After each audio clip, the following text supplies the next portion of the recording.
Welcome to top 4 news. Top 4 న్యూస్లో first topic, Telangana వానలు పడుతున్న రాష్ట్రంలో లోటు వర్షపాతం నమోదవుతుంది. గత నెలలో రాష్ట్ర వ్యాప్తంగా 33% లోటు నెలకొనగా తీవ్ర వాయుగుండం ప్రభావంతో కురిసిన అతి నుంచి అత్యంత భారీ వర్షాల వల్ల 5%కి తగ్గింది. టాప్ 4లో రెండో టాపిక్, భద్రాచలం వద్ద గోదావరి ఉగ్రరూపం దాల్చుతుంది. ఎగువ ప్రాంతాల నుంచి వచ్చే వరదతో భద్రాచలం గోదావరి ఉధృతంగా ప్రవహిస్తుంది. నీటి మట్టం 56 అడుగులకు చేరడంతో అధికారులు మూడో ప్రమాద హెచ్చరిక జారీ చేశారు. టాప్ 4లో మూడో టాపిక్, రేవంత్ సర్కారుపై నిరుద్యోగుల్లో రోజురోజుకు ఆగ్రహ జ్వాలలు పెరిగిపోతున్నాయి. పోలీసు నోటిఫికేషన్లో వయోపరిమితి పెంచాలని నిరుద్యోగులు మరోసారి కదం తొక్కారు. నోటిఫికేషన్ ఆలస్యం కావడంతో వేలాది మంది అభ్యర్థులు వయోపరిమితి దాటిపోయారని ఆవేదన చెందుతూ ప్రభుత్వానికి అల్టిమేటం జారీ చేశారు. టాప్ 4లో నాలుగో టాపిక్, వికారాబాద్ జిల్లాలో నకిలీ డిఏపి బస్తాలు కలకలం రేపుతున్నాయి. తాజాగా తాండూర్ మండలంలో నకిలీ డిఏపి బస్తాలను స్థానికులు గుర్తించగా చెంగోల్ గ్రామంలో అధికారులు 89 నకిలీ డిఏపి బస్తాలను స్వాధీనం చేసుకున్నారు.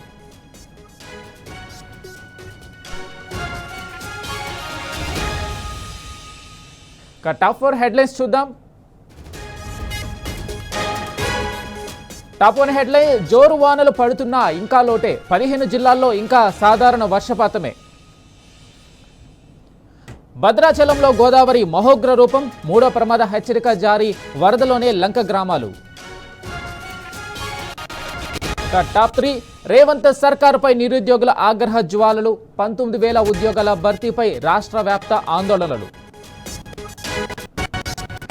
టాప్ 4 హెడ్లైన్, అన్నదాతలతో ఆటలాడుతున్న ప్రభుత్వం, తాండూరులో నకిలీ డిఏపీల కలకలం, 89 బస్తాలు స్వాధీనం. ఈ అంశాలకు సంబంధించిన సమాచారం మా ప్రతినిధులు అరవింద్, సాంబశివరావు, యాషర్, మహేష్ ద్వారా తెలుసుకుందాం. తెలంగాణలో వానలు పడుతున్న రాష్ట్రంలో లోటు వర్షపాతం నమోదవుతుంది. గత నెలలో రాష్ట్ర వ్యాప్తంగా 33% లోటు నెలకొనగా తీవ్ర వాయుగుండం ప్రభావంతో కురిసిన అతి నుంచి అత్యంత భారీ వర్షాల వల్ల 5%కి తగ్గింది. అత్యధికంగా యాదాద్రి భువనగిరి జిల్లాల్లో 47% ఇంకా లోటు వర్షపాతం నమోదైంది. ఉత్తర ఈశాన్య తెలంగాణ అన్ని జిల్లాల్లోనూ భారీ అతి భారీ వర్షాలు వరుసగా 3 రోజులు కురిశాయి. అయితే 20%కి పైగా వర్షాలు కురిసిన జిల్లాలు 5 ఉన్నాయి. వీటిలో జగిత్యాల జిల్లాలో 52% సాధారణం కంటే అత్యధికంగా వర్షం పడింది. మరొక 15 జిల్లాల్లో సాధారణ వర్షపాతం నమోదైంది. సాధారణం కంటే లోటు వర్షపాతం ఉన్న జిల్లాలు 13 ఉన్నాయి. వీటిలో యాదాద్రి భువనగిరిలో మాత్రం 47% లోటు వర్షపాతమే కొనసాగుతుంది. హైదరాబాద్లోని 3 జిల్లాల్లో 2 జిల్లాలకు లోటు వర్షపాతం ఉంది. అంటే ఓల్డ్ సిటీలో 23% లోటు వర్షపాతం ఉంది. అలాగే మేడ్చల్, మల్కాజ్గిరి జిల్లాలో 40% లోటు ఉంది. రంగారెడ్డిలో 9% ఉంది. మొత్తంగా చూసుకుంటే అతి తక్కువ లోటు రంగారెడ్డి జిల్లాలో ఉంది. అత్యధిక లోటు మేడ్చల్, మల్కాజ్గిరిలో నమోదైంది.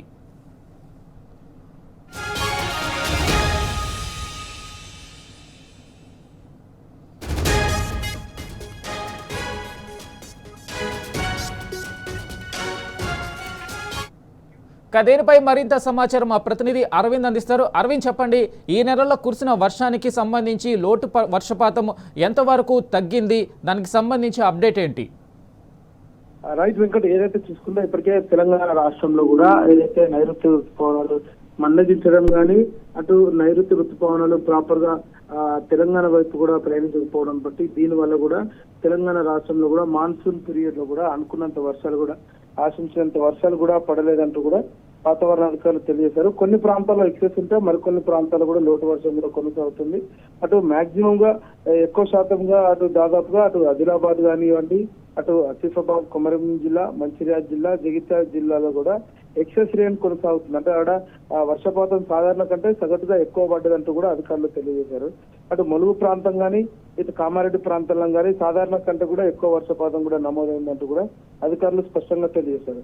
ప్రధానంగా ఎక్కడైతే లోటు వర్షాలు ఉన్న కారణంగా అంటే దాదాపుగా సగటు కంటే సాధారణం కంటే లోటు వర్షాలు పడ్డది మాత్రం అటు నిర్మల్, హనుమకొండ, వరంగల్, జనగాం, యాదాద్రి, మేడ్చల్, మల్కాజ్గిరి, హైదరాబాద్, నల్గొండ, సూర్యాపేట, ఖమ్మం, వనపర్తి, జోగులాంబ గద్వాల ఈ ప్రాంతాల్లో కూడా దాదాపుగా సగటు కంటే అంటే సాధారణం కంటే కూడా తక్కువ వర్షాలే నమోదైనాయి అంటూ కూడా వాతావరణ అధికారులు తెలియజేశారు. అంటే దాదాపుగా ఇక్కడ ఈ వర్షం పడాలంటే దాదాపుగా అంటే ఎక్సెస్ వర్షం వల్ల కూడా కొంచెం గోదావరి ప్రాంతాల్లో కూడా వరద పెరిగింది.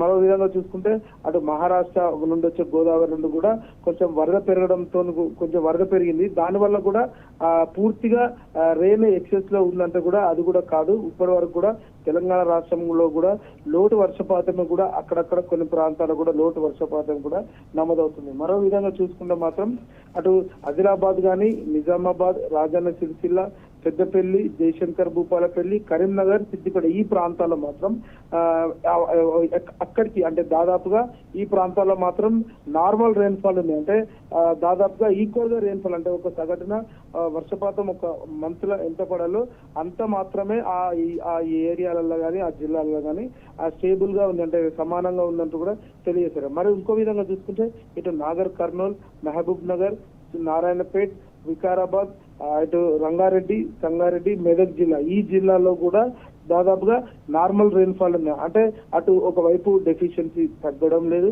ఒకవైపు ఎక్సెస్ లేదు. ఇది రెండు కాకుండా నార్మల్ గా ఒక మాన్సూన్ పీరియడ్ లో మంత్ ఆఫ్ జూలైలో ఎంత వర్షం పడాలో కూడా అంత వర్షం కూడా రికార్డ్ అయింది.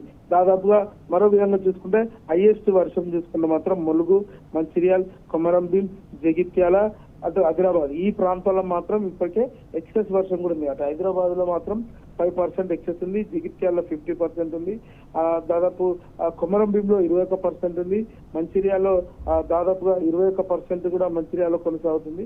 అటు ములుగులో కూడా 30% కూడా ఎక్సెస్ వర్షం ఉంది. ఈ మాన్సూన్ పీరియడ్ కు అంటే ఆగస్టులో ఒకవేళ కనుక అత్యధికంగా వర్షపాతాలు నమోదైతే ఈ మాన్సూన్ సౌత్ వెస్ట్ మాన్సూన్ వల్ల కూడా అత్యధిక వర్షాలు కూడా నమోదైతే అక్కడికి ఫుల్ఫిల్ అయ్యే అవకాశం ఉంటాయి. లేకపోతే ఈ సంవత్సరం కూడా ఎల్నినో ప్రభావంతో కూడా లోటు వర్షం కూడా నమోదయ్యే అవకాశాలు కూడా ఎక్కువగా ఉంటాయి. అంటే ఇతర రాష్ట్రాల్లో కూడా అంటే గోదావరి ఈ ప్రాంతాల్లో కూడా అంటే మహారాష్ట్ర ఆ ప్రాంతాల్లో ఎక్కువ వర్షం పడ్డప్పుడు దాని గోదావరి ఫ్లో తెలంగాణకు వస్తుంది కాబట్టి ఫ్లో పెరుగుతుంది, కానీ రెయిన్ డెఫిషియన్సీ మాత్రం తగ్గదు అన్నట్టు కూడా అధికారులు స్పష్టంగా తెలియజేశారు. ఏదేమైనప్పుడు కూడా తెలంగాణలో ఇప్పటికీ కొన్ని జిల్లాలు మాత్రం లోటు వర్షపాతం కూడా నమోదైనట్టు కూడా అధికారులు స్పష్టంగా తెలియజేశారు. ఏదేమైనప్పుడు కూడా సాధారణ వాతావరణం రాగల 3 రోజులు ఎలా ఉంటుందో తెలంగాణ రాష్ట్రంలో కనుక ఇప్పటికే సాధారణ వాతావరణం మేఘావృత వాతావరణంతో కొనసాగి అక్కడక్కడ తేలికపాటి జల్లులు పడతాయి. ఈ జిల్లాలో మాత్రం కొన్ని ప్రాంతాల్లో కూడా భారీ వర్ష సూచన ఉంది అంటూ కూడా వాతావరణ అధికారులు స్పష్టంగా తెలియజేశారు. వెంకటేష్, అయితే అరవింద్, గత నెలలో వర్షాల ప్రభావం కనిపించింది. అయితే ఆగస్టు నెలకు సంబంధించి ఋతుపవనాలు ఎలా ఉండే అవకాశం ఉంది? అంటే వానలు పడే అవకాశం ఉందని చెబుతున్నారా, లేదు అని అంటే జూలైతో ముగిసిపోయినట్టే అంటున్నారా? వాతావరణ శాఖ అధికారులు ఏమైనా అప్డేట్ ఇచ్చారా? అది వెంకట్ చూసుకుంటే జూన్ నెలలో కూడా తేలికపాటి వర్షాలే పడ్డాయి. అంటే దాదాపు జూన్ నెలలో కూడా అంటే హెవీ రెయిన్ పడ్డదని చెప్పుకునే దానికి కూడా ఎక్కడ కూడా ఆస్కారం లేదు. దాని తర్వాత జూలై నెలలో కూడా అక్కడక్కడ కూడా జూలై ఎండింగ్ లో అక్కడక్కడ అంటే లాస్ట్ అంటే జూలై 20 తర్వాత నుండి కూడా 10 days మాన్సూన్ పీరియడ్ అంటే ఆ సమయంలో కూడా ఎక్కువ మేఘాలు కదలిక ఉండడంతో కూడా ఆ ప్రాంతాల్లో కూడా కొంచెం భారీ వర్షం కూడా నమోదైంది. దానివల్ల కూడా ఎక్కువ వర్షాలు కూడా నమోదు కావడంతో కొన్ని ప్రాంతాల్లో అంటే తెలంగాణ రాష్ట్రంలో ఎక్సెస్ ఉన్న ప్రాంతాల్లో కూడా రెయిన్ గా ఫుల్ఫిల్ అయిందంటూ కూడా చెప్తున్నారు. దాన్ని పక్కన పెడితే రాగల ఆగస్టు నెలలో కానీ అటు వర్షాలు మాత్రం చెదురు మొదురుగానే ఉంటాయి. కొన్ని రోజులు మాత్రం ద్రోణి ప్రభావాలతో వర్షాలు నమోదవుతాయి, కొన్ని రోజులు మాత్రం భారీ వర్ష సూచన ఉంటుంది. కానీ ఓవరాల్ గా మాత్రం ఎల్నినో ప్రభావంతో కూడా తెలంగాణ రాష్ట్రంలో ఆగస్టులో కూడా వెదర్ ప్రిడిక్షన్స్ ప్రకారం తీసుకుంటే తేలికపాటి వర్షాలే ఉంటాయి, కానీ భారీ వర్షాలు కూడా నమోదయ్యే అవకాశాలు తక్కువ. Venkatesh, right Aravind, thank you.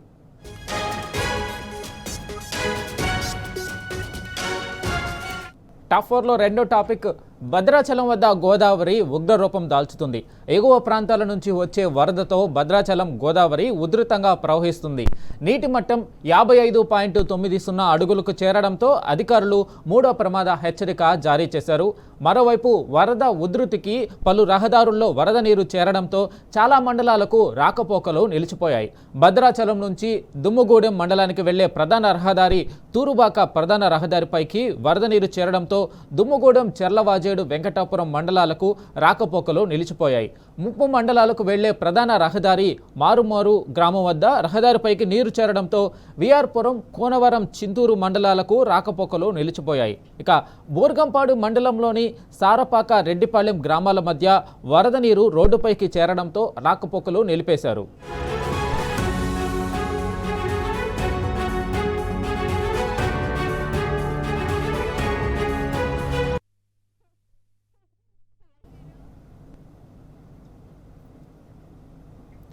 దీనిపై మరింత సమాచారం మా ప్రతినిధి సాంబా అందిస్తారు. సాంబా, చెప్పండి, వరద దాటికి గోదావరి మట్టం ఎలా ఉంది? అక్కడికి సంబంధించి అధికారులు ముంపు మండలాలకు సంబంధించి, ముంపు గ్రామాలకు సంబంధించి అధికారులు ఎలాంటి చర్యలు తీసుకుంటున్నారు, ఏం చెప్తున్నారు? ప్రస్తుతం భద్రాచలం దగ్గర గోదావరి వరద ఉధృతి క్రమంగా తగ్గుతుంది. 55.90 అడుగుల వద్దకు గోదావరి వరద నీరు చేరుకుంది. పొద్దున్న నుంచి అంతకంతకు పెరుగుతూ వచ్చినటువంటి గోదావరి ఒక దశలో 56.10 అడుగులకు చేరుకొని దాదాపు 16 లక్షల క్యూసెక్ల వరద నీరు దిగువకు ప్రవహించింది. ఇప్పుడు క్రమంగా తగ్గుతూ వస్తుంది. 55.90 అడుగుల వద్ద ఉంది. ప్రస్తుతం మనం భద్రాచలం నుంచి ఇటు ఛత్తీస్గఢ్, ఒడిశా, ఆంధ్రప్రదేశ్ రాష్ట్రాలను కలిపేటువంటి నేషనల్ హైవే 34 దగ్గర ఉన్నాం.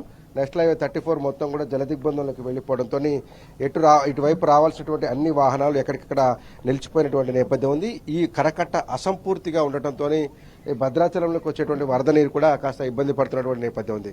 గతంలో నాటి కేసీఆర్ ప్రభుత్వం ఈ కరకట్టను ప్రతిపాదించింది. భద్రాచలాన్ని సంపూర్ణంగా ముంపు నుంచి తప్పించేటువంటి లక్ష్యంలో భాగంగా కరకట్టను పూర్తి చేసి భద్రాచలానికి చుట్టుపక్కల దాదాపు 3 వైపులకు కూడా కరకట్ట నిర్మాణం చేపట్టాలనేటువంటిది నాటి ప్రభుత్వ సంకల్పం. ఈ కరకట్టను పూర్తి చేయకపోవడం, అట్లాగే జాతీయ రహదారి పేరుతోని ఇక్కడ ఒక బ్రిడ్జ్ నిర్మించాలనేటువంటిది, అంటే ఒక ఫ్లైఓవర్ లాగా నిర్మిస్తే గనక ఈ ముంపు నుంచి కావచ్చు, అట్లాగే ఈ కరకట్ట పైనుంచి వాహనాలు రాకపోకలకు అనుకూలంగా ఉంటుంది. అట్లాగే ఈ నేషనల్ హైవే 34 ఏదైతే ఉందో ఈ హైవేకి సంబంధించినటువంటి రాకపోకలు పునరుద్ధరించేందుకు వీలుగా ఏర్పాటు చేయాలని అనుకున్నటువంటి ఈ ఫ్లైఓవర్ బ్రిడ్జ్ నిర్మాణం అసంపూర్తిగా ఉండడంతో అటు జాతీయ రహదారుల సంస్థ కావచ్చు, స్టేట్ రహదారుల సంస్థ కావచ్చు, రెండు కూడా నిర్లక్ష్యం వహించడంతో ప్రస్తుతం భద్రాచలం దగ్గర జాతీయ రహదారి 34 పూర్తి స్థాయిలో మునిగిపోయినటువంటి నేపథ్యం ఉంది. ఇది ఒక్కచోటే కాదు, ఈ రహదారి వెంట ఒడిశా, ఛత్తీస్గఢ్, ఆంధ్రప్రదేశ్ రాష్ట్రాలకు 3 రాష్ట్రాలకు సరిహద్దుగా ఉండేటువంటి ప్రాంతం ఇది.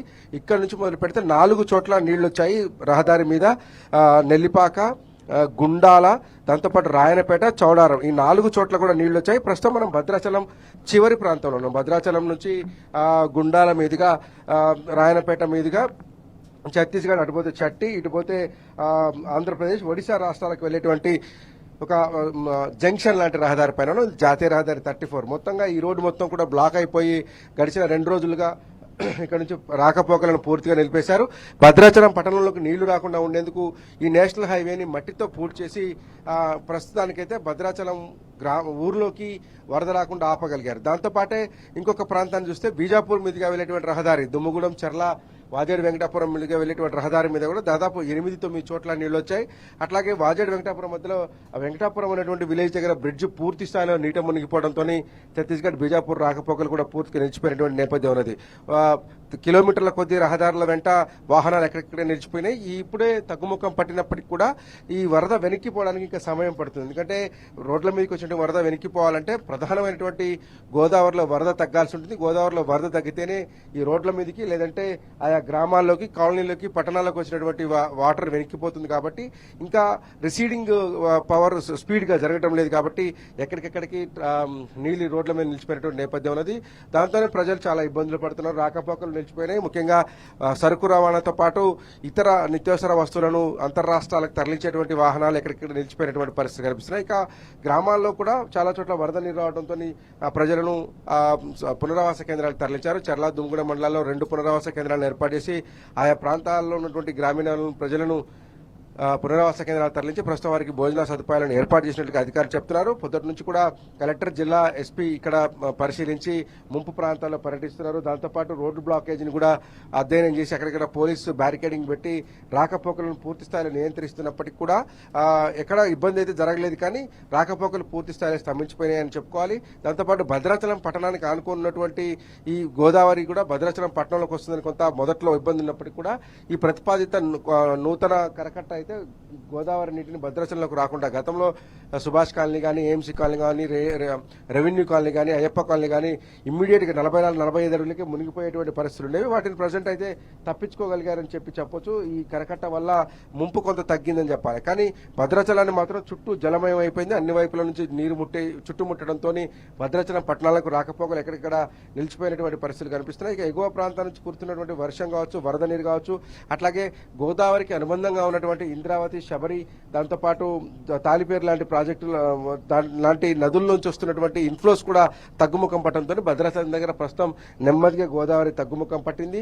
దాదాపు ఇప్పటి వరకు 3 పాయింట్లు అంటే 56.10 నుంచి 55.90కు వచ్చింది. ఇంకా మరొక 3 పాయింట్లు కూడా రాబోయే గంటన్నరలో తగ్గుతుందని చెప్తున్నారు. అంటే దాదాపు 54.80, 54.90 దాకా ఈ ప్రవాహం తగ్గేటువంటి ఆస్కారం కనపడుతుంది. ఏదేమైనప్పటికీ కూడా రేపు ఉదయం దాకా కూడా ఇదే పరిస్థితి కొనసాగుతుంది. రేపు ఉదయానికి కానీ 3-4 అడుగులు రిసీడ్ అయితే మూడవ ప్రమాద హెచ్చరికను ఉపసంహరించుకుంటే కొంత భద్రాచలం కావచ్చు, ఎగువ దిగువ ప్రాంతాలు కావచ్చు కొంత ఉపశమనం పొందేటువంటి ఆస్కారం ఉంటుంది. మూడవ ప్రమాద హెచ్చరిక అయినటువంటి 53 అడుగుల దగ్గర నుంచి మొదలుకుంటే ఆ పైన ఎంత పెరిగినా కానీ రెస్క్యూ ఎక్కువ ఉంటుంది. ప్రజలకు కావచ్చు, రాకపోకలకు కావచ్చు, అట్లాగే ఆయా ముంపు ప్రాంత ప్రజానికానికి కానీ ఇబ్బంది ఉండేటువంటి ఆస్కారం ఉంటుంది. ప్రస్తుతం అయితే భద్రాచలం దగ్గర గోదావరి స్వల్పంగా తగ్గుముఖం పట్టింది. జాతీయ రహదారులు 2 కూడా అటు బీజాపూర్ మీదుగా వెళ్లేటువంటి రహదారి కావచ్చు, ఇటు సుక్మా మీదుగా ఆంధ్రప్రదేశ్, ఛత్తీస్గఢ్, ఒడిశా రాష్ట్రాలకు వెళ్లేటువంటి రహదారులు పూర్తి జల దిగ్బంధంలో ఉండిపోవడంతో వాహనాలు ఎక్కడెక్కడ నిలిచిపోయినటువంటి నేపథ్యం ఉన్నది. ఒక ఖమ్మం భద్రాచలం రహదారి తప్ప మిగిలిన కూడా ఎక్కడెక్కడ స్ట్రక్ అయిపోయినటువంటి పరిస్థితి. Right Sam, thank you.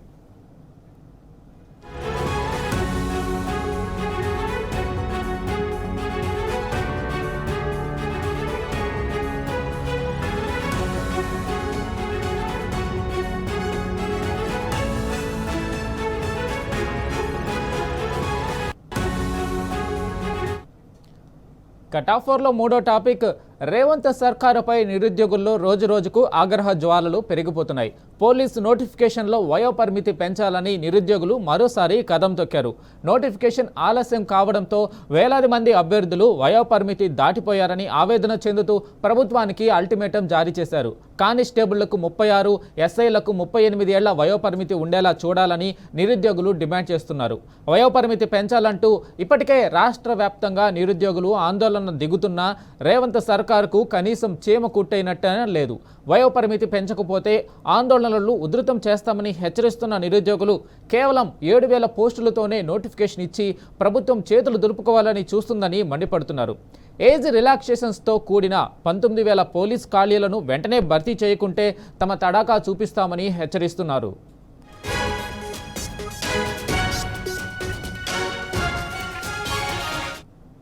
దీనిపై మరింత సమాచారం మా ప్రతినిధి యాసర్ అందిస్తారు. యాసర్, చెప్పండి, నిరుద్యోగులు ప్రభుత్వానికి ఎలాంటి అల్టిమేటం జారీ చేశారు? ఉద్యోగ వయో పరిమితికి సంబంధించి అటు ఖాళీలు భర్తీ చేసే విషయంలో ఉద్యోగులు ప్రభుత్వం మీద ఎలాంటి డిమాండ్లు పెడుతున్నారు? రైట్ వెంకట్, కాంగ్రెస్ ప్రభుత్వం నిరుద్యోగుల అసహనం అయితే రోజు రోజుకు పెరిగిపోతుంది. ఏదైతే నోటిఫికేషన్ జారీ చేయడం పట్ల ప్రధానంగా నిరుద్యోగులు తప్పుపడుతున్నారు. ఏదైతే పోలీస్ ఉద్యోగాల భర్తీకి ప్రభుత్వం నోటిఫికేషన్ విడుదల చేసింది, కేవలం 7,437 పోస్టుల భర్తీ అంటూ ఒక నోటిఫికేషన్ జారీ చేసింది. దీనిని ముఖ్యంగా వయోపరిమితిపై పోలీస్ అభ్యర్థులు మండిపడుతున్న పరిస్థితి ఉంది. రాష్ట్ర ప్రభుత్వం విడుదల చేసిన 7,437 పోలీస్ పోస్టుల నోటిఫికేషన్ పై నిరుద్యోగులు తీవ్రంగా అసంతృప్తి వ్యక్తం చేస్తున్నారు. రాష్ట్రంలో సుమారు 19,000 పోలీస్ పోస్టుల ఖాళీలు ఉన్నాయని, అలాంటప్పుడు 7,000 పోస్టులు వేయడం ఏంటని ప్రభుత్వాన్ని ప్రధానంగా నిలదీస్తున్న పరిస్థితి ఉంది. ఈ నోటిఫికేషన్ కు మాకు పూర్తి నిరాశ గురి చేసిన నిరుద్యోగులు ఓవైపు తప్పుపడుతున్నారు. యువతను నిరాశకు గురి చేసేలా ఈ నోటిఫికేషన్ ఉందని ప్రధానంగా నిరుద్యోగులు తప్పుపడుతున్న పరిస్థితి ఉంది. ముఖ్యంగా చూసుకున్నట్లయితే పోలీస్ శాఖకు విడుదలైన నోటిఫికేషన్ వయోపరిమితి పెంచాలని అభ్యర్థులు డిమాండ్ చేస్తున్నారు. నోటిఫికేషన్ ఆలస్యం కావడం వల్ల వేలాది మంది అభ్యర్థులు వయోపరిమితిని కోల్పోయి ఉద్యోగ అవకాశాలు దూరమయ్యామని ఆవేదన కూడా వ్యక్తం చేస్తున్న పరిస్థితి ఉంది. పోలీసు ఉద్యోగాల కోసం ఏళ్ల తరబడి ఎదురు చూస్తున్న అభ్యర్థులు ఇప్పుడు తీవ్ర ఆందోళన నెలకొంది.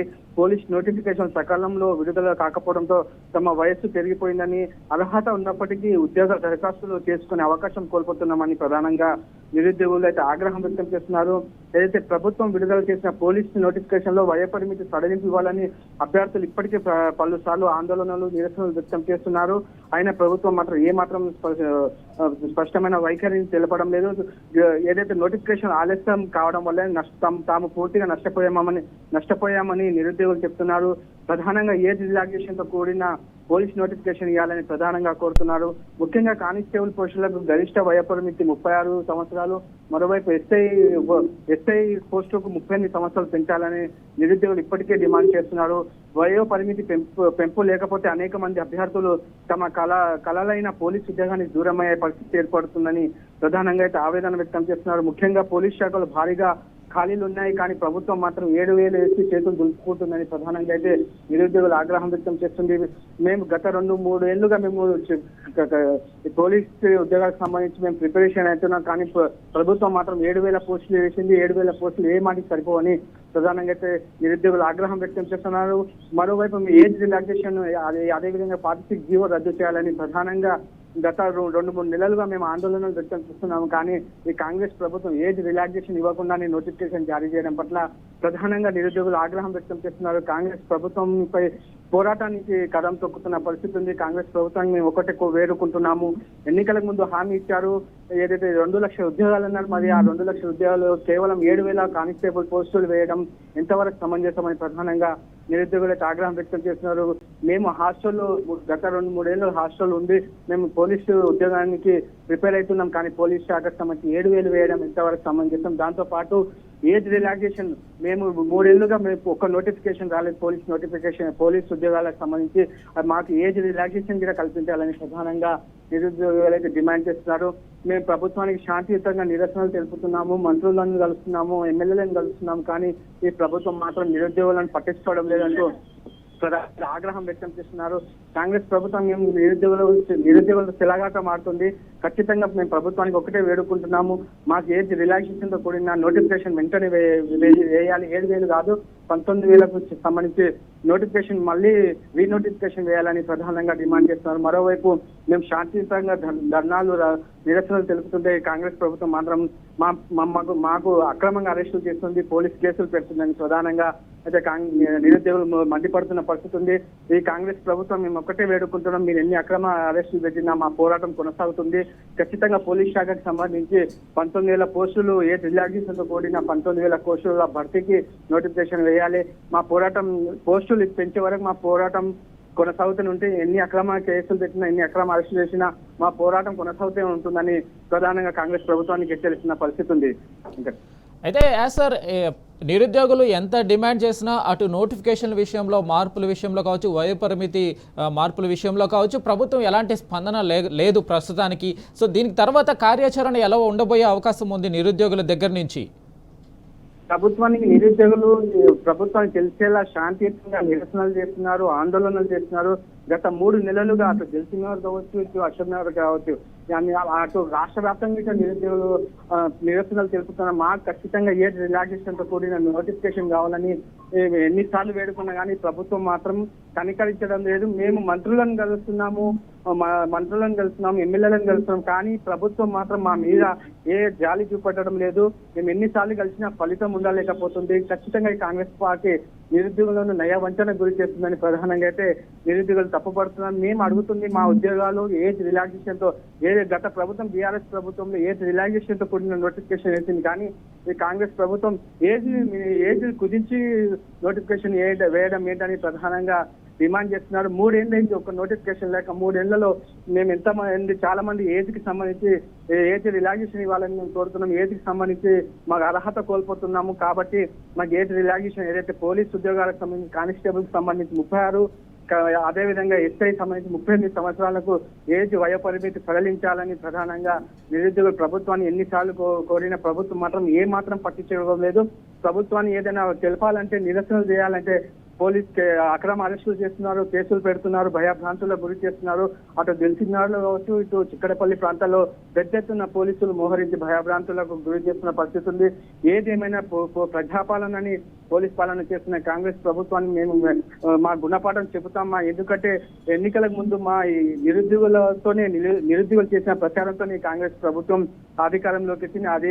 ఆ మాటని ప్రభుత్వం గుర్తు పెట్టుకోవాలి. ఏదైతే రాహుల్ గాంధీ మాట ఇచ్చారో ఆ మాట ఎందుకు నిలబెట్టుకోవడం లేదని ప్రధానంగా తెలుపుతున్న పరిస్థితి ఉంది. కాంగ్రెస్ ప్రభుత్వాన్ని మేము వేడుకుంటున్నాం, మా ఉద్యోగాలు మాకు కావాలి, మా ఉద్యోగాలు అడగడం మా హక్కు. కానీ ప్రభుత్వం మాత్రం ప్రజాపాలన పేరుతో పోలీస్ పాలన చేస్తుంది తప్ప ఏ పాలన సరిగా చేయడం లేదని ప్రధానంగా అయితే నిరుద్యోగులు ఆగ్రహం వ్యక్తం చేస్తున్నారు. మాకు ఖచ్చితంగా రిలాక్సేషన్ తో కూడిన 19,000 పోలీస్ పోస్టులను భర్తీ వరకు తమ పోరాటం ఆగదని నిరుద్యోగ పోలీస్ జేఏసీ నేతలు చెప్తున్న పరిస్థితి ఉంది. Venkat, okay, right sir, thank you for the update.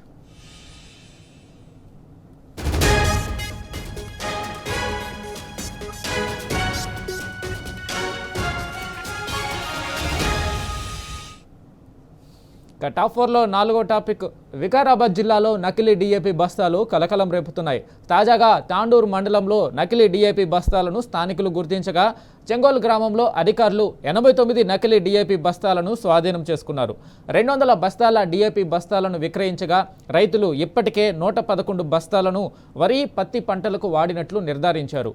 నకిలీ డీఏపీ ప్రధాన సూత్రధారి పెద్దెమ్ముల్కు చెందిన రాజుగా పోలీసులు గుర్తించారు.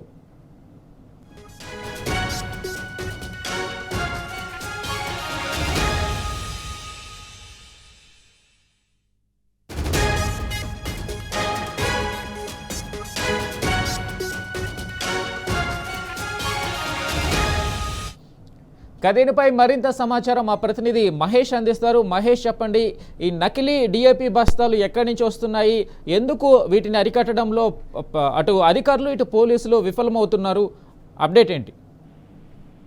వికారాబాద్ జిల్లాలో నకిలీ డిఏపి కలకలం రేపుతా ఉంది. తాజాగా తాండూరు మండలంలో నకిలీ డిఏపి గుర్తించారు. చెంగోలు గ్రామంలో 89 బస్తాల నకిలీ డిఏపిని అధికారులు స్వాధీనం చేస్తున్నారు. 200 బస్తాల డిఏపి విక్రయించారు. ఇప్పటికే రైతులు 111 బస్తాలను అటు వరి, పత్తికి వాడినట్టు నిర్ధారించారు. ప్రధాన సూత్రధారి పెద్దలకు చెందిన రాజుగా అటు అధికారులు గుర్తించారు. పరిగి మరోవైపు పరిగి కూడూరు మండలంలో కూడా నకిలీ డిఏపి ఎరువుల వ్యవహారం నడుస్తుంటే ఇటు తాండూరులో నకిలీ డిఏపి కలకం చేయడంపై జిల్లా వ్యాప్తానికి కూడా ఒక చర్చకు దారితీసింది చెప్పాలి.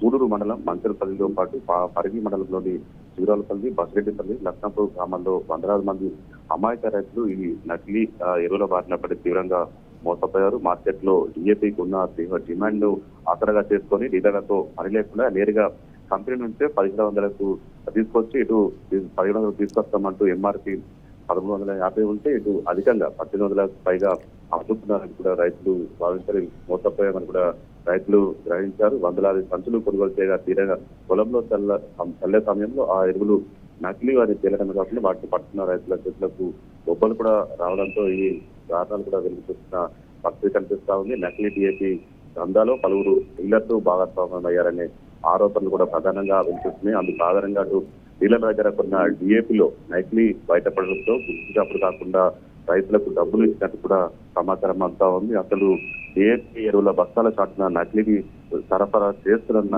ఆరోపణలు కూడా ప్రధానంగా వినిపిస్తున్నాయి. నకిలీ డిఏపి ఎక్కడ ఉందో ఆరా తీయడం, స్వాధీనం చేసుకోవడం పక్కన పెడితే డీలర్లను కాపాడేందుకు అధికారులే ప్రయత్నిస్తున్నారన్న విమర్శలు కూడా వినిపిస్తున్నాయి. చివరకు అటు అధికార పార్టీ నాయకులు రంగంలో దిగి ఈ అంశాన్ని కప్పుపుచ్చేందుకు కొందరి మధ్య డీల్ కుదిర్చేందుకు కూడా యత్నిస్తున్నట్టు తెలుస్తా ఉంది. నకిలీ దందా జరుగుతుందని కూడా ఇదంతా కూడా ఇటు బలమైన ఆధారాలు కూడా కనిపిస్తున్నాయి. కానీ ఇటు పోలీసులు కావచ్చు, ఇటు వ్యవసాయ శాఖ అధికారులు కూడా ఎలాంటి చర్యలు తీసుకోవట్లేదు. సీఎం రేవంత్ రెడ్డి కొత్త జిల్లాలోని నకిలీ దందా బాధంగా కొనసాగుతున్న అసలు సూత్రధారులను పట్టుకొని శిక్షించడంలో అధికారులు పూర్తిగా విఫలమయ్యారంటూ కూడా ఇటు రైతులు మండిపడుతున్న పరిస్థితి కనిపిస్తా ఉంది.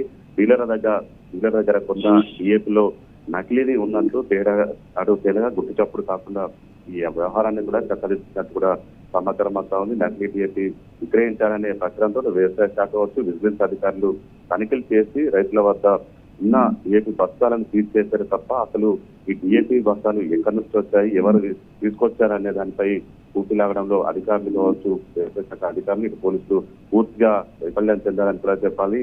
నకిలీ డిఏపి పొలంలో చల్లిన దాని పట్ల ఇటు పూర్తిగా నష్టపోయి ఎన్ని రోజులు అయినా కానీ కరగకపోవడం కావచ్చు, ఇటు వారికి చేతులకు సంబంధించి ఉపలు రావడం పట్ల రైతులు తీవ్ర ఆగ్రహం వ్యక్తం చేస్తున్న పరిస్థితి కనిపిస్తా ఉంది. ముందస్తు జాగ్రత్తలు లేకపోవడము, తమకు ఎరువులు సరిపడా అందించడంలో ప్రభుత్వం పూర్తిగా విఫలమైందంటూ కూడా రైతులు ఆగ్రహం వ్యక్తం చేస్తున్న పరిస్థితి కనిపిస్తుంది. మరోవైపు యాప్ పేరుతో అటు యాప్ లో యూరియా లభ్యం కాకపోవడము, ఇదంతా కూడా దందాలకు తెరలేపారంటూ కూడా ఇటు రైతులు ఆగ్రహం వ్యక్తం చేస్తున్న పరిస్థితి కనిపిస్తా ఉంది. మొత్తం వ్యవహారం అంతా కూడా సూత్రధారులు ఎవరో వెనుక ఉన్న వారంతా కూడా వాటిని పట్టుకొని కఠినంగా శిక్షించాలంటూ కూడా రైతులు డిమాండ్ చేస్తున్న పరిస్థితి కనిపిస్తుంది. ఇప్పటికైనా కానీ వ్యవసాయ శాఖ అధికారులు నకిలీ డిఏపి అరికట్టాలంటూ కూడా రైతులు డిమాండ్ చేస్తున్న పరిస్థితి నెలకొంది.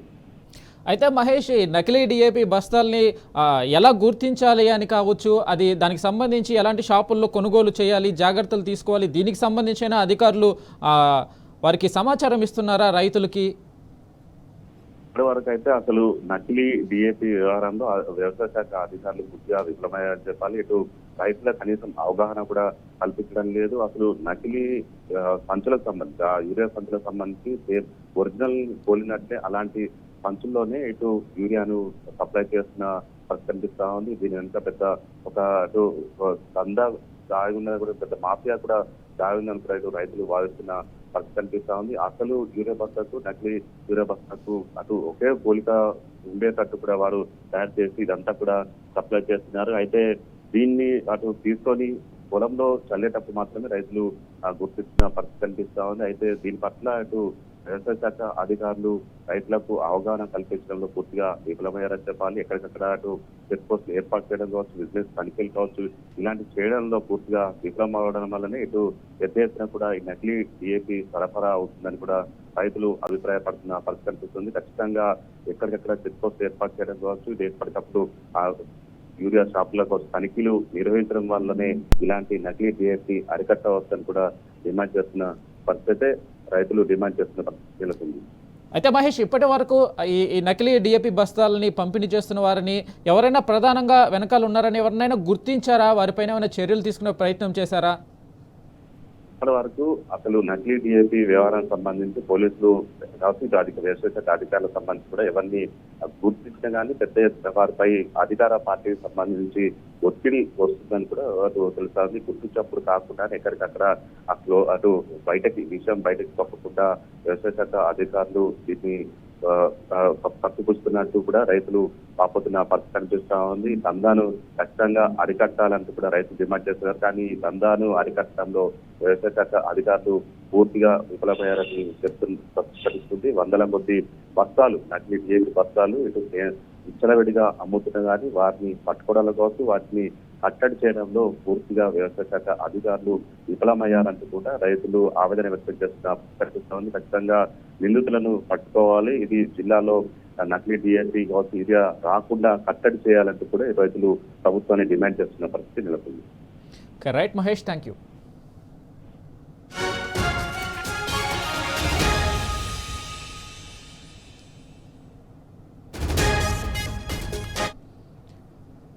ఇన్నాళ్ళు కాళేశ్వరంపై పనికి మాలిన చెత్తబాగుడు వాగిన రేవంత్ సర్కారు ఇప్పుడు అదే కాళేశ్వరానికి జై కొడుతుంది. కాళేశ్వరం రివర్స్ పంపింగ్ వృధా అంటూ దుష్ప్రచారం చేసిన కాంగ్రెస్ ప్రభుత్వం ఎన్నాళ్లకు నిద్ర మేల్కొంది.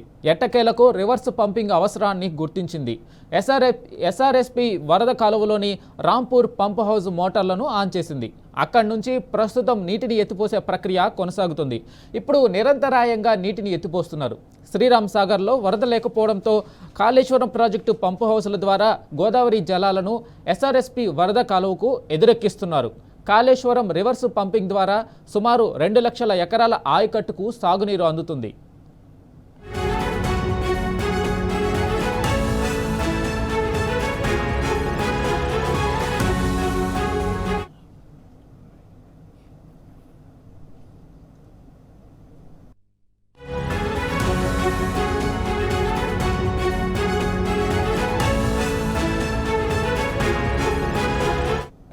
ఎన్నాళ్ళు కాళేశ్వరంపై పనికిమాలిన చెత్తవాగుడు వాగిన రేవంత్ సర్కారు ఇప్పుడు అదే కాళేశ్వరానికి జై కొడుతుంది.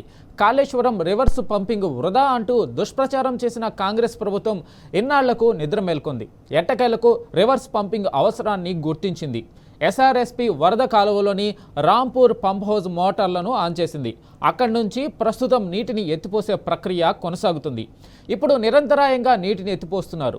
శ్రీరామ్ సాగర్లో వరద లేకపోవడంతో కాళేశ్వరం ప్రాజెక్టు పంప్ హౌజుల ద్వారా గోదావరి జలాలను ఎస్ఆర్ఎస్పి వరద కాలువకు ఎదురెక్కిస్తున్నారు. కాళేశ్వరం రివర్స్ పంపింగ్ ద్వారా సుమారు 2 లక్షల ఎకరాల ఆయకట్టుకు సాగునీరు అందుతోంది.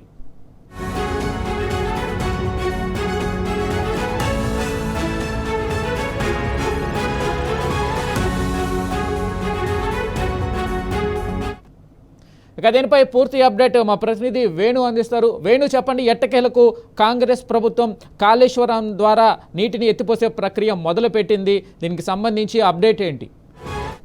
వెంకట్, అంటే ప్రస్తుతం చూసుకుంటే మనకు ఇటు ఎల్లంపల్లి నుంచి గత 2-3 రోజుల నుంచి కూడా నందిమేడ నుంచి గాయత్రి పంప్ హౌస్ వరకు 4 పంపులు నడిపిస్తున్నటువంటి పరిస్థితి.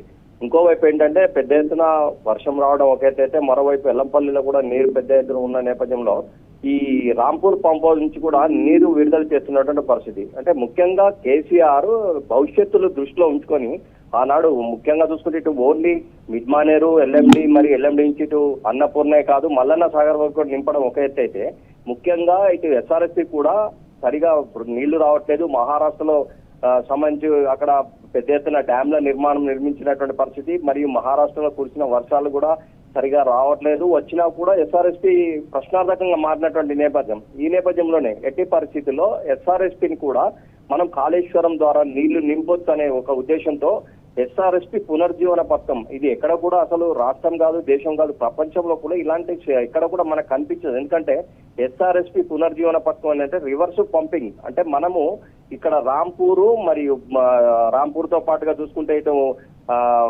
ఇంకోవైపు ఇటు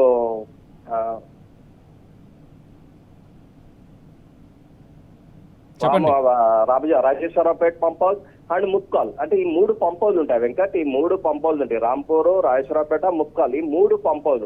అంటే ప్రస్తుతం అయితే ఇప్పుడు రాంపూర్ పంప్ హౌస్ అయితే నడుస్తున్నటువంటి పరిస్థితి మనకు కనిపిస్తుంది వెంకట్. ఇక్కడ ఎత్తిపోసినటువంటి నీళ్లు ఇక్కడ నుంచి తీసుకుంటే రాజేశ్వరరావుపేట పంప్ హౌస్ వరకు వస్తాయి. ఇవి ఈ రాజేశ్వరరావుపేట పంప్ హౌస్ కనుక ఆన్ చేస్తే ముక్కాల్ వరకు వస్తాయి. ముక్కాల్లో ఆన్ చేస్తే ఎస్ఆర్ఎస్పిని కూడా నింపొచ్చు. అంటే భవిష్యత్తును దృష్టిలో ఉంచుకొని కేసీఆర్ దీని మీద ప్రత్యేక దృష్టి సారించినటువంటి పరిస్థితి. టీఆర్ఎస్ పార్టీ అధినేత కేసీఆర్ నాడే అంటే భవిష్యత్తులో ఎలినో లాంటి ప్రమాదాలు వచ్చినా కూడా ప్రజలకు, రైతులకు మరి ఎవరికి కూడా ఇబ్బంది కలగకుండా ఉండేందుకే ఎస్ఆర్ఎస్పి పునర్జీవన పథకం అనే ఒక పథకాన్ని ప్రారంభించినటువంటి పరిస్థితి. దానికి ప్రత్యక్ష నిదర్శనం ఈ రోజు రాంపూర్ పంప్ హౌస్ ద్వారా 3 పంపులు నడుస్తున్నటువంటి పరిస్థితి. అంటే వరద కాలువలు కూడా ఫుల్లుగా నీళ్లు ఉంచడం ఒక ఎత్తైతే, వరద కాలువ ద్వారా కూడా ఎస్ఆర్ఎస్పిని నింపాలనే ఒక ఉద్దేశం. ప్రస్తుతం అయితే ఈ ప్రభుత్వం సంబంధించి చూసుకుంటే నీళ్లు రాంపూర్ పంప్ హౌస్ ద్వారానే ఎస్ఆర్ఎస్పికి పోతున్నటువంటి పరిస్థితి మనకు ప్రత్యక్షంగా కనిపిస్తుంది. అంటే భవిష్యత్తును దృష్టిలో ఉంచుకొని చేసినటువంటి ఈ పంపులు పనిచేయమని ఆనాడు చెప్పినటువంటి నేపథ్యం ఒకటైతే, ఈనాడు ప్రత్యక్షంగా మనకు గాయత్రి పంప్ హౌస్ కనుక లేకున్నా, నందిమేడారం లేకున్నా ఈ నీళ్లు రాంపూర్ పంప్ హౌస్ కు వచ్చే అవకాశమే లేదు. ఈ నేపథ్యం అంటే కాళేశ్వరానికి చాలా లింక్స్ ఉంటాయి, చాలా బ్యారేజ్లు ఉంటాయి, చాలా ప్రెషర్ కాలువలు ఉంటాయి. చాలా పెద్ద ప్రాజెక్ట్ ఇది. అంటే దేశంలో కాదు ఎక్కడ ప్రపంచంలో కూడా ఇలాంటి ఎత్తిపోతల పథకం అనేది ఎక్కడ లేదనే చెప్పాలి. ప్రస్తుతానికైతే మనకు రాంపూర్ పంప్ హౌస్ ద్వారా 3 పంపులు నడుస్తున్నటువంటి పరిస్థితి వెంకట్. ఈ 3 పంపుల ద్వారా కూడా దీనికి రాజేశ్వరరావుపేటకి వెళ్తాయి, రాజేశ్వరరావుపేట నుంచి ముక్కాల్కి వెళ్తే, ఆ తర్వాత ఒకవేళ అదనంగా నీళ్లు వచ్చినట్టయితే ఎస్ఆర్ఎస్పి కూడా నింపే అవకాశం ఉంటుంది. రైతులకు కూడా ఎటువంటి ఇబ్బంది కలిగే అవకాశమే లేదు ఇది కనుక కంటిన్యూ అయితే. అంటే ప్రస్తుతానికి రాష్ట్ర ప్రభుత్వానికి తప్పనిసరి పరిస్థితుల్లో ఈ పంపులను వాడాల్సిన పరిస్థితి అయితే వచ్చింది. దానికి ప్రత్యక్ష నిదర్శనం రాంపూర్ పంప్ హౌస్ అని చెప్పొచ్చు. అంటే ఇదే కాకుండా వరద కాలువలో కూడా నీళ్లు కనుక స్టోరేజ్ అట్లనే ఉంచినట్టయితే భూగర్భ జలాలు పెరగడమే కాదు, వరద కాలకు సంబంధించిన పక్కన ఉన్నటువంటి పొలాల్లో కావచ్చు, పొలాలకు సంబంధించి డైరెక్ట్ గా నీళ్లు పెట్టుకునే అవకాశం ఉంటుంది. మరోవైపు భూగర్భ జలాలు పెడతాయి, బోరింగ్ నీళ్లు వస్తాయి, బావుల నీళ్లు వస్తాయి. ఈ వరద కాలం అంతా కూడా సజీవంగా మనకు కనిపిస్తుందని చెప్పాలి. ఇంకోవైపు మిడ్మానేరు కూడా నీళ్ళు వచ్చే అవకాశం ఉంటుంది. మొత్తం మీద అయితే కేసీఆర్ భవిష్యత్తు దృష్టిలో ఉంచుకొని చేసినటువంటి ఎస్ఆర్ఎస్పి పునర్జీవన పథకం మనకు ప్రత్యక్షంగా ఈ రోజు కనిపిస్తుంది. దానికి ప్రత్యక్ష నిదర్శనమే ఈ రోజు రాంపూర్ పంప్ హౌస్ ద్వారా 3 పంపులు నడుస్తున్నటువంటి పరిస్థితి అయితే మనం ప్రత్యక్షంగా చెప్పుకోవచ్చు Venkat. Okay, right Venu, thank you for the update.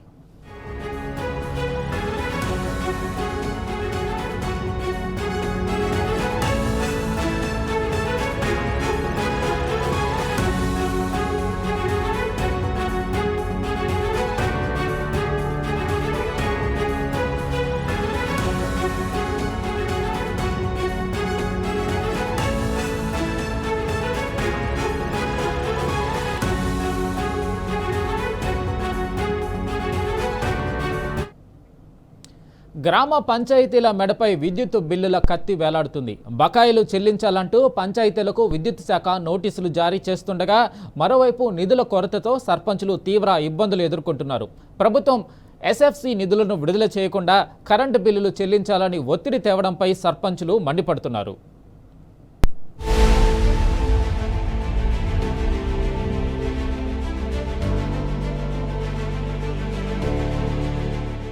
State finance నిధులు రాక తీవ్ర ఇబ్బందులు ఎదుర్కొంటున్న గ్రామ పంచాయతీలకు కరెంట్ షాక్ తగిలింది. 2026 జనవరి నుంచి జూలై వరకు గ్రామ పంచాయతీల 6 నెలల కరెంటు బిల్లును చెల్లించాలని ఉన్నతాధికారులు నోటీసులు ఇవ్వడంతో కార్యదర్శులు తలలు పట్టుకోవాల్సి వస్తున్నది. జీపీల అభివృద్ధికి స్టేట్ ఫైనాన్స్ కార్పొరేషన్ నుంచి ఇవ్వాల్సిన నిధులు ఇవ్వకుండా కరెంటు బిల్లులు కట్టమంటే ఎక్కడి నుంచి తెచ్చి కట్టాలంటూ సర్పంచులు ప్రభుత్వంపై ఆగ్రహం వ్యక్తం చేస్తున్నారు. గ్రామాల్లో మౌలిక వసతులకే నిధులు లేక తల్లడిల్లుతుంటే బిల్లులు చెల్లించాలని గొంతుపై కత్తిపెట్టడం అన్యాయమని మండిపడుతున్నారు. కేంద్రం నుంచి మంజూరైన 15వ ఆర్థిక సంఘం నిధుల నుంచి గ్రామ పంచాయతీలను నెట్టుకొస్తున్నామని రాష్ట్ర ప్రభుత్వం స్టేట్ ఫైనాన్స్ కార్పొరేషన్ నుంచి నిధులు విడుదల చేసి కరెంటు బిల్లులు అడగాలని వారు డిమాండ్ చేస్తున్నారు.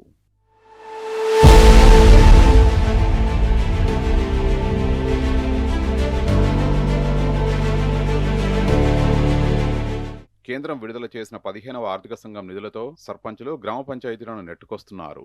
అంతో ఇంతో ఈ నిధుల నుంచి గ్రామాల్లో మౌలిక వసతుల కల్పన, అభివృద్ధి పనులు జరుగుతున్నాయి. చాలా చోట్ల సీసీ రోడ్లు, డ్రైనేజీల నిర్మాణానికి, జీపీ భవనాల మరమ్మతులకు వినియోగిస్తున్నారు. దీనికి తోడు ప్రత్యేక అధికారుల పాలన ఉన్నప్పుడు జీపీల ట్రాక్టర్ కిస్తీలు, ఇతర ఖర్చులు పేరుకుపోయాయి. ఇది కాకుండా గతంలో మాజీ సర్పంచుల పాలనలో చేసిన అభివృద్ధి పనులకు కూడా సకాలంలో బిల్లులు రాకపోవడంతో ఆర్థిక సంఘం నుంచి మంజూరైన నిధుల నుంచే ఇవ్వాల్సి వచ్చింది. ఇలా పలు కారణాల నేపథ్యంలో గ్రామ పంచాయతీల్లో నిధులు నిండుకున్నాయి. గ్రామ పంచాయతీల్లో నెలవారీ ఖర్చులకు కూడా నిధులు లేని పరిస్థితి నెలకొన్నది. ఈ పరిస్థితుల్లో కరెంటు బిల్లులు చెల్లించాలని ఒత్తిడి తీసుకురావడం చాలా బాధగా ఉన్నదని వారిలో ఆందోళన వ్యక్తమవుతున్నది. ముఖ్యమంత్రి రేవంత్ రెడ్డి ప్రాతినిధ్యం వహించే ఉమ్మడి జిల్లాలోనే 32,6,57,151 కోట్ల బకాయిలుండడం గమనార్హం.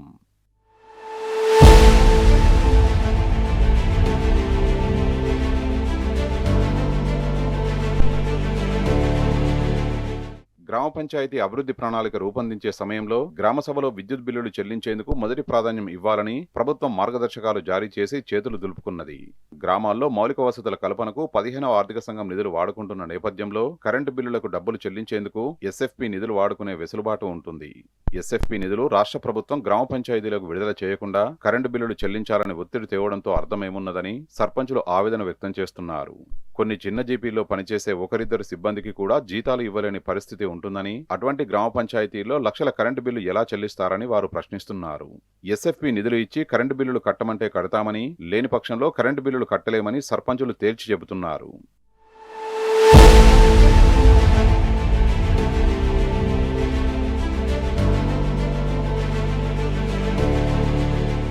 ఒకవైపు విద్యుత్ బకాయిలు చెల్లించాలంటూ నోటీసులు, మరోవైపు నిధుల కొరతతో గ్రామ పంచాయతీలు ఆర్థిక సంక్షోభంలో చిక్కుకున్నాయని సర్పంచులు ఆవేదన వ్యక్తం చేస్తున్నారు.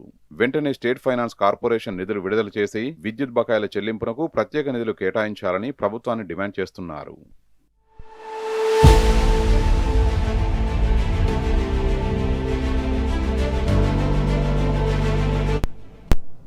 KV Bulletin updates. Keep watching T News.